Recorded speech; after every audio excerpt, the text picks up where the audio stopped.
મિત્રો, કોઈકે સરસ કહ્યું છે કે જ્યારે રોટલીના 4 ટુકડા હોય છે અને ખાવાવાળા 5 વ્યક્તિ હોય છે ત્યારે મને ભૂખ નથી લાગી એવું જે વ્યક્તિ કહે છે તે માતા હોય છે, બીજું કોઈ નહીં. જય શ્રી કૃષ્ણ, નમસ્કાર, પ્રણામ, સ્વાગત છે તમારું આજના એક નવા વિડીયોમાં. મિત્રો, અમારી આજની કહાની છે પ્રાણી વફાદાર હોય છે પણ પુત્ર નહીં. જ્યારે એક પુત્રએ તેની માતાને ડોલથી માર્યો તો આ જોઈને તેની પુત્રીએ પણ તેની વૃદ્ધ માતાનો એવી રીતે બદલો લીધો કે જ્યારે પુત્રનો આત્મા પણ કંપી ગયો. તો મિત્રો, આજની આ કહાની ખૂબ જ જ્ઞાનવર્ધક અને પ્રેરણાદાયક કહાની બનવાની છે. તો તમને વિનંતી છે કે આ કહાનીને અંત સુધી ધ્યાનથી સાંભળજો અને જો પસંદ આવે તો વિડીયોને લાઈક તેમજ તમારા અન્ય મિત્રો સાથે શેર કરજો. અને આવી જ કહાની સાંભળવા માંગતા હોય તો આ ચેનલને સબસ્ક્રાઇબ જરૂરથી કરી લેજો અને કોમેન્ટ બોક્સમાં સાચી શ્રદ્ધાથી હર હર મહાદેવ લખી દેજો, જેથી ભગવાન ભોલેનાથની કૃપા હંમેશા આપણા સૌ પર બની રહે. તો ચાલો મિત્રો, શરૂ કરીએ આજની કહાની. અલકાજી 2 દિવસથી બંધ ઓરડામાં ભૂખ્યા હતા.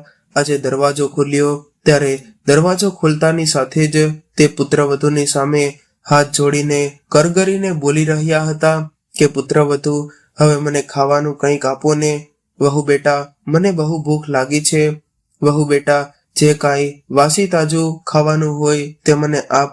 હવે મારાથી આ ભૂખ સહન નથી થતી. આ સાંભળીને તેમની વહુ રિયા તેમની સામે ડોળા કાઢીને બોલી કે અરે ડોસી, સાની માની અહીંયા બેસી રહે, નહીતર કંઈ પણ નહીં આપું. અલકાજી એક નાના બાળકની જેમ ત્યાં જ જમીન ઉપર બેસી ગયા. ત્યારે રિયા ખીજાઈને રસોડામાં ગઈ અને 2 દિવસની વાસી રોટલી પડી હતી તે એક રોટલી અને સાથે થોડું મીઠું લઈને આવી અને તે તેમના પાલતુ કૂતરાને જે વાસણમાં જમાડતી હતી તેમાં નાખીને કહ્યું કે લે ડોસી, તું તો 70 વર્ષની થઈ છો તો પણ ભૂખ કેટલી લાગે છે. જાણે સ્વર્ગમાં જશે તે પહેલા તો અમને ભિખારી બનાવી દેશે. રિયાએ તે વાસણમાં રોટલી નાખીને તેને આપી ત્યારે અલકાજી ઝડપથી તેને ખાવા લાગ્યા. એ હતી 2 દિવસની વાસી રોટલી અને મીઠું જ. તેને તે પણ આટલા ઉત્સાહથી ખાધું. કદાચ તેને તે વાસી રોટલી કરતા વધુ ભૂખ લાગી હતી. અલકાજીને આ રીતે ખાતા જોઈને રિયાનો ગુસ્સો 7મા આસમાને પહોંચી ગયો અને તેણે અલકાજીનો વાટકો ઝોટીને જમીન પર ફેંકી દીધો. અલકાજી થોડીવાર તેમની સામે જોયા કરે છે અને પછી નીચે પડી ગયેલા રોટલીના ટુકડા વીણીને ખાવા શરૂ કરે છે. કેટલી સહેલી પણ ત્યાં આવી જાય છે અને અલકાજીને આ રીતે ખાતા જોઈને તેની મજાક કરવા લાગે છે તો કોઈ તેના પર હસે છે. અલકાજી ઘણા દિવસોથી ભૂખ્યા છે તેની તેને કોઈ પરવા નથી અને ન તો કશું તે અપમાન અનુભવે છે. હવે ભૂખ્યો વ્યક્તિ એટલો લાચાર બની જાય છે કે તેને આગળ કે પાછળ કંઈ દેખાતું નથી. રિયાની સહેલીઓએ કહ્યું કે અરે રિયા, તે તો હવે ભિખારીઓને પણ ખવડાવવાનું શરૂ કરી દીધું છે, તો તે આ ઉમદા કાર્ય ક્યારે શરૂ કર્યા? ત્યારે રિયાએ મોઢું ચડાવીને કહ્યું કે અરે ના, આ મારા ગામની અભણ ડોસી છે, તેથી તે પ્રાણીઓની જેમ ખાઈ રહી છે. અલકાજી જમીન પર પડેલું ભોજન ખૂબ જ પ્રેમથી ખાઈ રહી હતી. તો વાસી રોટલી અને મીઠું પણ તે કોઈ વાનગી નથી. આવી હાલતમાં તેને જોઈને કોઈ પણ દયાળુ વ્યક્તિની આંખોમાં આંસુ આવી જાય. પણ બીજી તરફ રિયાની સહેલીઓ તેના પર નિર્લજ્જતાથી હસતી હતી. જ્યારે તેની એક સહેલીએ ડાઇનિંગ ટેબલ પર મૂકેલા પિઝાનો એક ટુકડો લઈને તેની સાથે દોરો બાંધીને અલકાજી તરફ ફેંક્યો. પિઝાનો ટુકડો જોયા પછી અલકાજીની આંખો ચમકી અને જેમ તેમણે એ ટુકડો પકડવા હાથ લંબાવ્યો કે તરત જ તેમણે પોતાના હાથમાં રહેલો દોરો પાછો ખેંચી લીધો. ક્યારેક તે ટુકડો અલકાજીની સામે ફેંકતી તો ક્યારેક તે પાછો ખેંચી લેતી. અને રિયાની આ બધી સહેલીઓ જે હતી તે ધનવાન ઘરની 1 નંબરની બગડેલી સ્ત્રીઓ હતી. અલકાજીની આવી હાલત જોઈને તે જોર જોરથી હસી રહી હતી. આ બધું જોઈને અલકાજીની આંખોમાં આંસુ આવી ગયા અને તેણે એ ટુકડો જમીન પર ફેંકી દીધો. રિયા પણ એમની સહેલીઓ સાથે જ બેઠી હતી. તે તેની સહેલીઓને અલકાજીની મજાક ઉડાડતા જોઈ રહી હતી ત્યારે અચાનક ખિલખિલાટનો અવાજ મૌનમાં ફેરવાઈ ગયો અને અચાનક તેમણે રિયાની સહેલીના ગાલ પર જોરદાર થપ્પડ મારી દીધી. ત્યારે તેની સહેલીએ તેમનો ગાલ ઉપર હાથ ફેરવતા કહ્યું કે તું કોણ છે અને મને થપ્પડ મારવાની તારી હિંમત કેવી રીતે થઈ? એ જ સમયે સલોનીની સહેલીના ગાલ પર બીજી એક થપ્પડ પડી અને તે સીધી જ અલકાજીના પગમાં પડી અને રિયા અને તેની બધી સહેલીઓ આશ્ચર્યતાથી તેની સામે જોઈ રહ્યા. ત્યારબાદ રિયા ડરી ગયેલા પગલાઓ સાથે તેની પાસે ગઈ અને બોલી કે દીદી, ઘરના મહેમાનો સાથે આ કેવું અસભ્ય વર્તન છે. પછી રિયાના ગાલ પર એક જોરદાર થપ્પડ વાગી. ભાભી, આવું કરતી વખતે તમને શરમ નથી આવતી? એક ગુસ્સામાં બૂમ પાડીને કહ્યું કે ભાભી, જો તમે અને તમારી બધી સહેલી અત્યારે મારી માતાની માફી માંગો નહીં તો હું તમને એવી સજા આપીશ કે તમે ફરીથી કોઈ ગરીબ વ્યક્તિની મજાક ઉડાડવા વિશે 10 વાર વિચાર કરશો. કાવ્યા ગુસ્સામાં રિયાની બધી સહેલીઓએ અલકાજીને 2 હાથ જોડીને માફી માંગી અને એક પછી એક રવાના થઈ ગઈ. પ્રિય મિત્રો, કાવ્યા એક સામાજિક કાર્યકર્તા છે જે નિસહાય વૃદ્ધ લોકોની સેવા કરે છે અને એક સંસ્થા ચલાવે છે જેને કારણે તેની પહોંચ ખૂબ જ દૂર સુધી છે. એટલે જ રિયા તે સમયે કાવ્યાના તેજ અવાજને કારણે ધ્રુજવા લાગે છે. ત્યારે કાવ્યાએ કહ્યું કે અને ભાભી, માની લ્યો કે તમારે માં નથી તો શું તમને બીજાની માનું માન સન્માન શું હોય? શું તું ભૂલી ગઈ છે કે શું કમી રાખી હતી? તારી માએ તારા લગ્ન કરાવ્યા ત્યારે 1 મહિના સુધી મારી માં એ તને જમીન પર પગ પણ મૂકવા દીધો ન હતો ને તને તેની પાંપણો પર બેસાડીને રાખતી હતી અને તને વહેલા ઉઠવાની આદત પણ નહોતી અને જ્યાં સુધી તને પલંગ પર ચા ન મળે ત્યાં સુધી તારી આંખ પણ ખુલતી ન હતી. ત્યારે મારી માં તને જાગતા પહેલા જ ગ્રીન ટી તારા હાથમાં પકડાવી દેતી હતી. ચાહે એ કેટલી પણ તકલીફમાં કેમ ન હોય, તે તને અમારા કરતા પણ વધારે પ્રેમ કરતી હતી.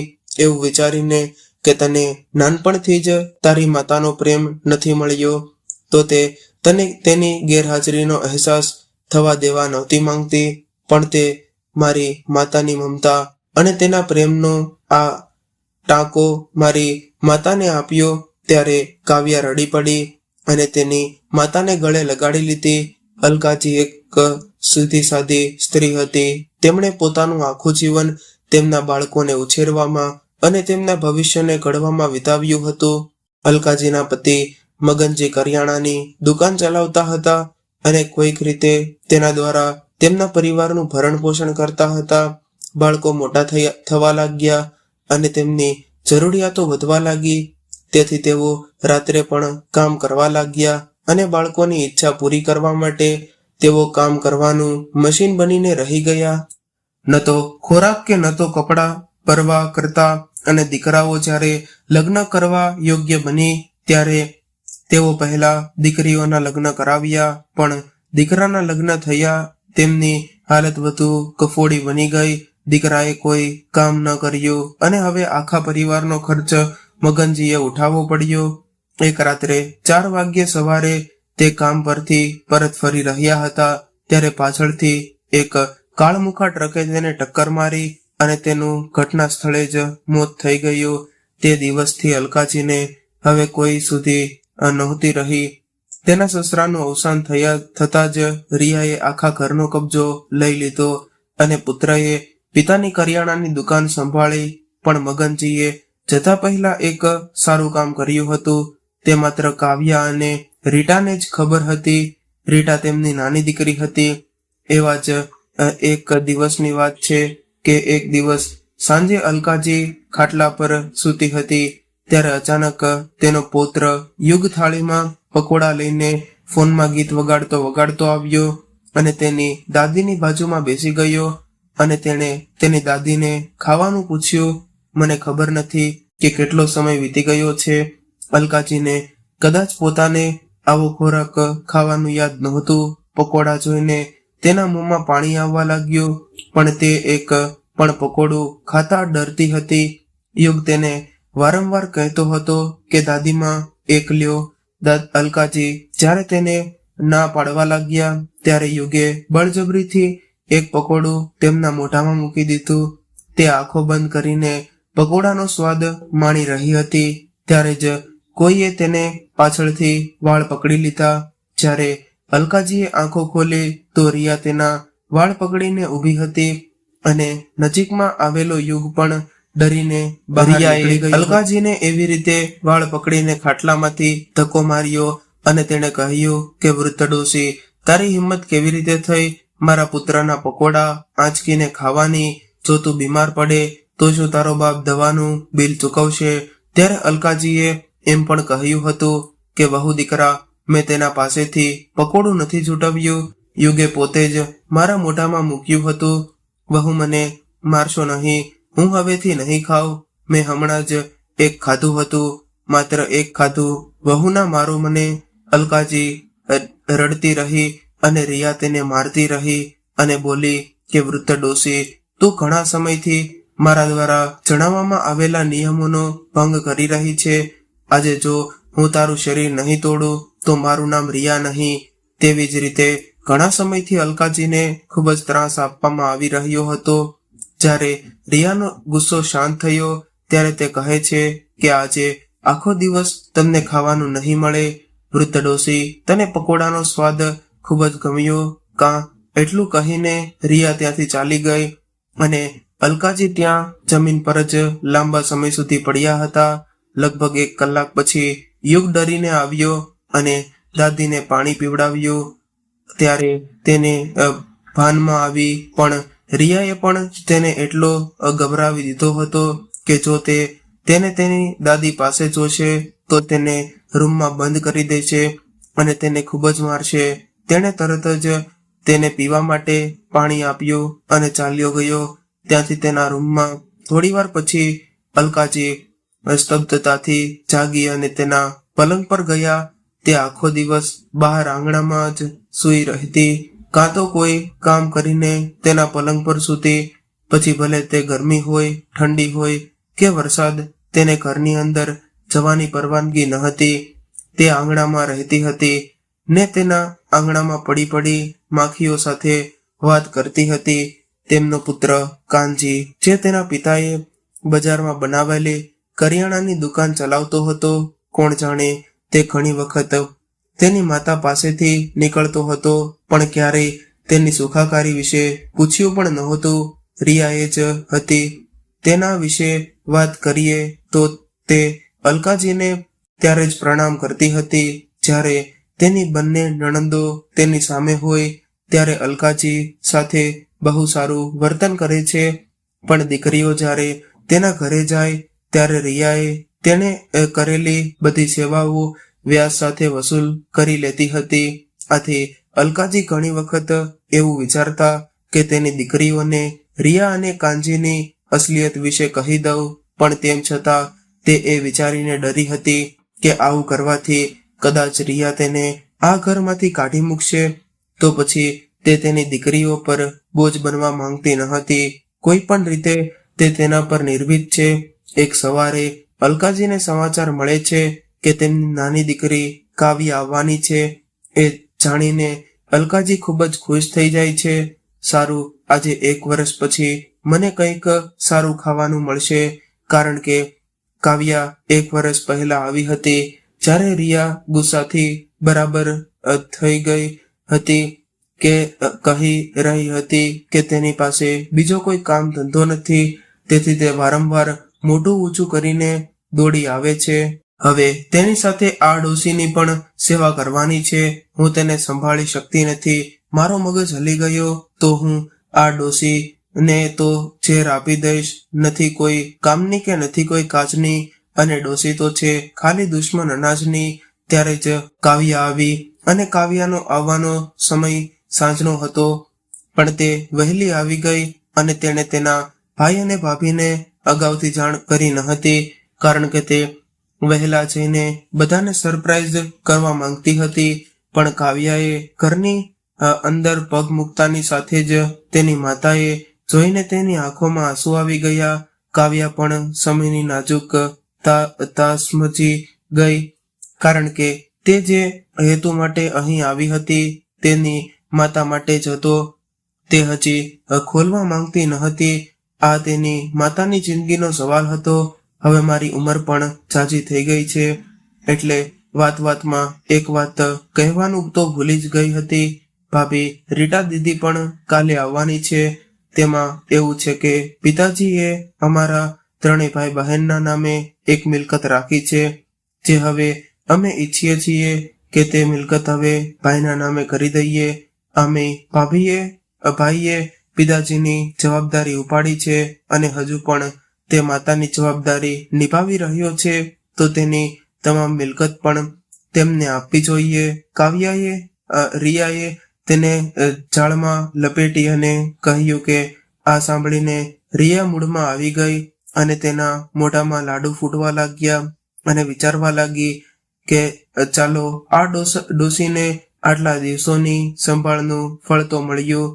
આ બાજુ અલકાજી કાવ્યાની આવી વાતોથી દુઃખી થાય છે અને વિચારે છે કે કાશ મારી નિર્દોષ દીકરીઓ તેમની માતાની આંખો વાંચી શકે, તેમની પીડા જોઈ શકે અને તેમના ભાઈ અને ભાભીનું વાસ્તવિક સત્ય જોઈ શકે. હું તો કશું નથી કહી શકતી, પણ આવા સમયે જો હું ચૂપ રહીશ તો બહુ ખોટું થઈ જશે. ના, મારે હવે ચૂપ ન રહેવું જોઈએ.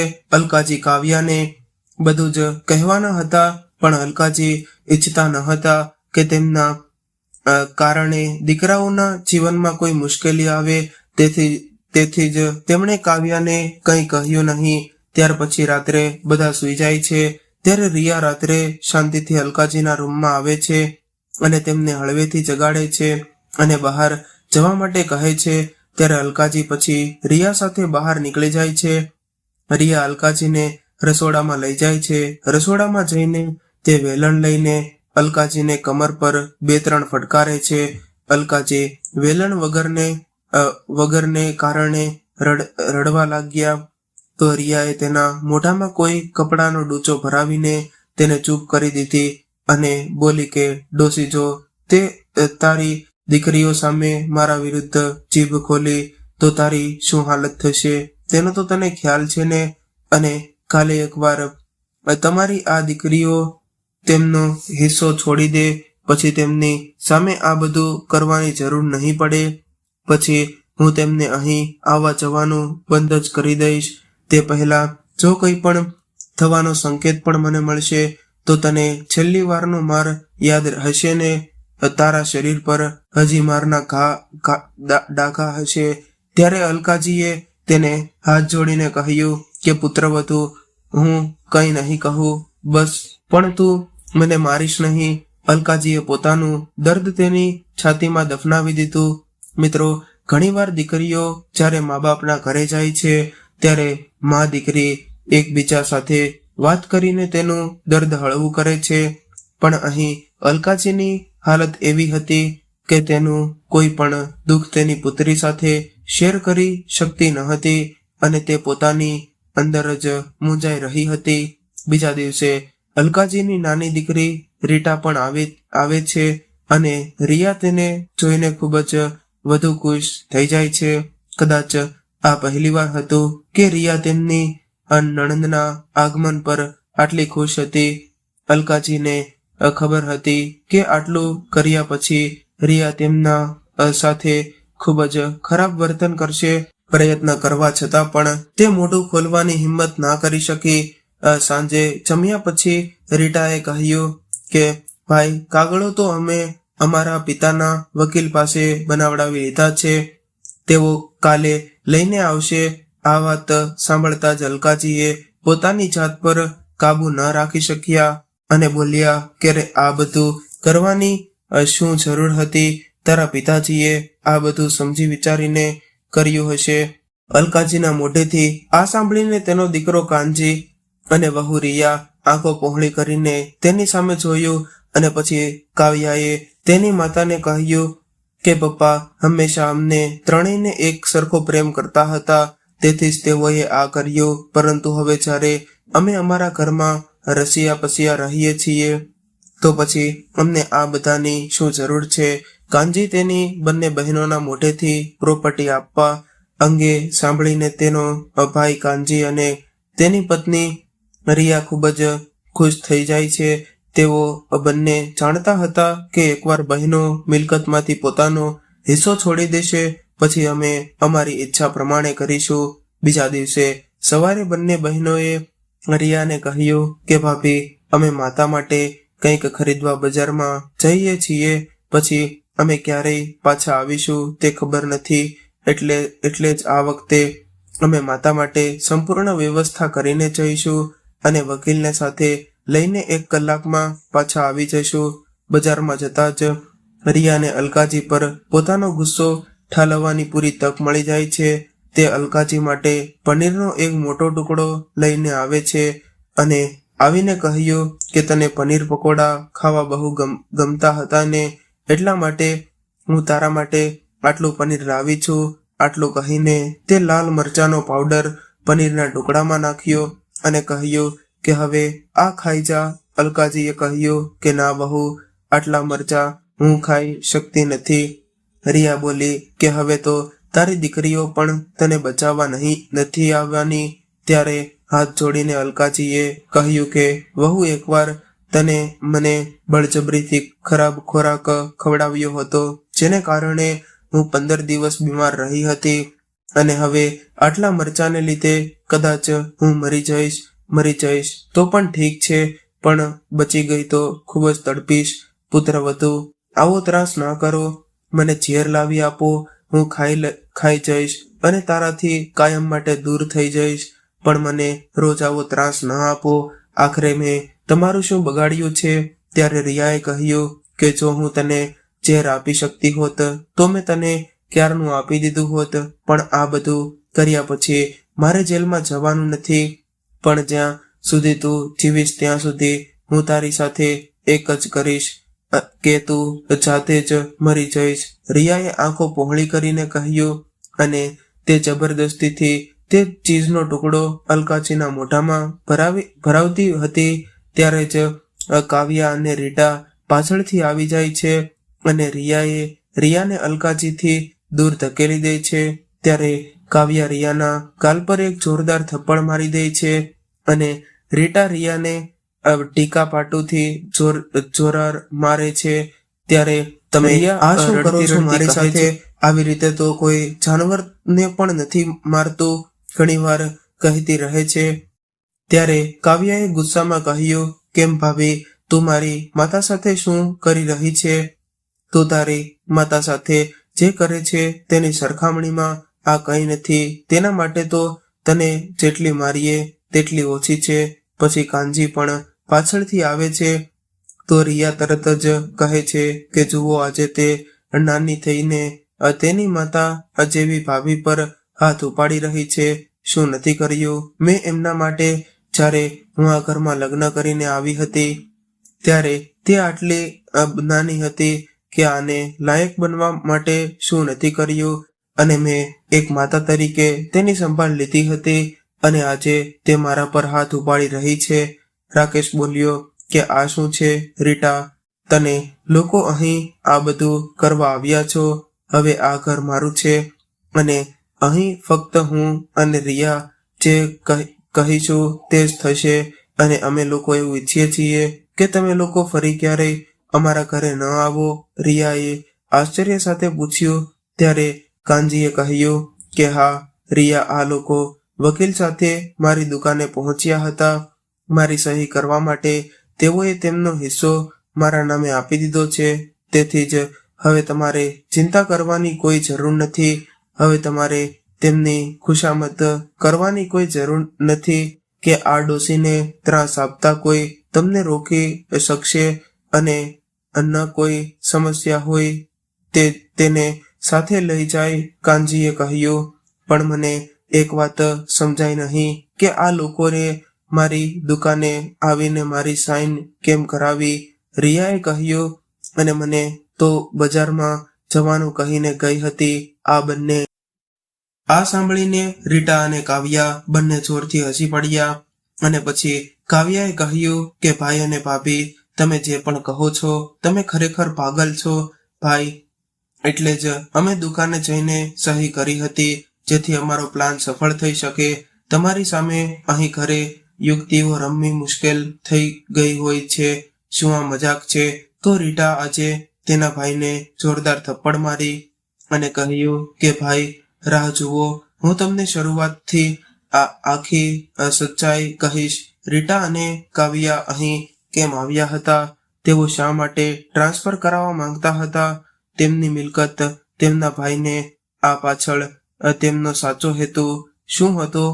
કાવ્યાએ કહ્યું કે ભાભી, તમને તે દિવસ યાદ છે જ્યારે યુગ તેની માતાને બળજબરીથી પકોડા ખવડાવતો હતો? એ સમયે થોડા સમય પહેલા મેં તારી સાથે ફોન પર વાત કરી હતી અને તને લાગ્યું કે ફોન ડિસ્કનેક્ટ થઈ ગયો છે, પણ તે ફોન ડિસ્કનેક્ટ કર્યો નથી. મેં બધું સાંભળ્યું હતું. યુગ તેનો મોબાઈલ લઈને જતો હતો, ફોન કર્યો અને પકોડા ખાવામાં વ્યસ્ત હતો. કદાચ યુગની ભૂલ હતી કે ભગવાનનું કોઈ કૃત્ય, હું કહી શકતી નથી. પણ તે દિવસે જ્યારે મારી ભાભી અમારી માને માત્ર એક પકોડા ખાવા માટે મારતા હતા ત્યારે મેં બધું સાંભળ્યું અને સમજ્યું ને મને ખબર પડી કે મારી માં સાથે તમે કેવું વર્તન. પછી મેં તરત જ મારી બહેન સાથે વાત કરી અને તને કેવી રીતે પાઠ ભણાવવાનો તેનો પ્લાન બનાવ્યો. કાવ્યાએ કહ્યું કે અમે ઈચ્છીએ તો અમે ગમે ત્યારે આવી શકતા હોત અને તમને તમારી ઓકાત બતાવી હોત, પણ એમાં કોઈ મજા નથી આવતી જો આજ આવી. ભાઈ, તમને શું લાગ્યું કે અમે અચાનક આવ્યા અને મિલકતનો મુદ્દો ન ઉઠાવ્યો? નહીં, અમે પહેલા તમારી પાસેથી બધું છીનવીને માતાના નામે કરવા માંગતા હતા. પછી તમને લોકોને પણ તમારા સાસરિયામાં મોકલી દઈએ. એ જ દિવસ અને લડાઈ વિશે વાત કાવ્યાના ફોનમાં રેકોર્ડ છે અને આજની લડાઈ અને મારા ફોનમાં વિડીયો રેકોર્ડ છે જે તમને બંનેને જેલમાં મોકલવા માટે પૂરતું છે. રીટાએ વધુમાં વધુ કહ્યું કે જ્યારે હું અને દીદી બજારમાં ગયા હતા ત્યારે અમે ઘરના એક ખૂણામાં કેમેરો લગાડી દીધો હતો જેથી અમે સ્વસ્થ છીએ. મને ખબર પડી કે અમે જતાની સાથે મારી ભાભી માતાને ફરીથી તંગ કરશે. શું આ ખરેખર સાચું છે? તેમની પુત્રીની વાત સાંભળીને અલકાજીએ કહ્યું કે શું આ લોકો હવે ખરેખર મારા પર હાથ નહીં ઉપાડશે? અલકાજીએ તેમની પુત્રીની નરમ આંખોથી પૂછ્યું. ના માં, હવે ભૂલથી પણ તને કોઈ અડી જાય તો પણ અમે તને દિવસે તારા દેખાડી દઈશું. અલકાજીએ કહ્યું કે દીકરા, જ્યારે તે મારે છે ત્યારે હું 2 દિવસ સુધી પથારીમાંથી ઉઠી નથી શકતી. ક્યારેક તો મારની પીડાને લીધે મને ઉલટી પણ થઈ જાય છે. આટલું કહીને અલકાજી તેના આંસુ અને તેના હચમચી ગયેલા અવાજને પૂછવા લાગ્યા કે નાનપણમાં જ્યારે હું તમને મારતી હતી ત્યારે જો નિશાન પડી જાય તો મારું હૃદય રડતું હતું અને આજે વૃદ્ધ માતાને માર્યા પછી એટલા નિશાન આપ્યા કે હું આખી રાત પીડામાં પસાર કરું છું, છતાં તેઓને કોઈ ફરક નથી પડતો. માતાના શરીર પર આટલા મારના નિશાન જોઈને બંને દીકરીઓની આંખોમાં આંસુઓથી ભરાઈ આવી અને એમને આ વિશે કેમ ન કહ્યું, એના અત્યાચારમાં તેની સાથીદાર બનીને કેમ રહી. અલકાજીએ કહ્યું, દીકરા, મને આ કરતા ડર લાગતો હતો અને છતાં આ 1 વર્ષ પહેલાની વાત છે. પણ તે દિવસે જ્યારે કાનજી મને મારતો હતો ત્યારે મને મારા હાડકાં ફાટવાનો અવાજ પણ સંભળાયો હતો. એક દિવસ તો લોખંડની ડોલ મારા માથા પર મારી હતી.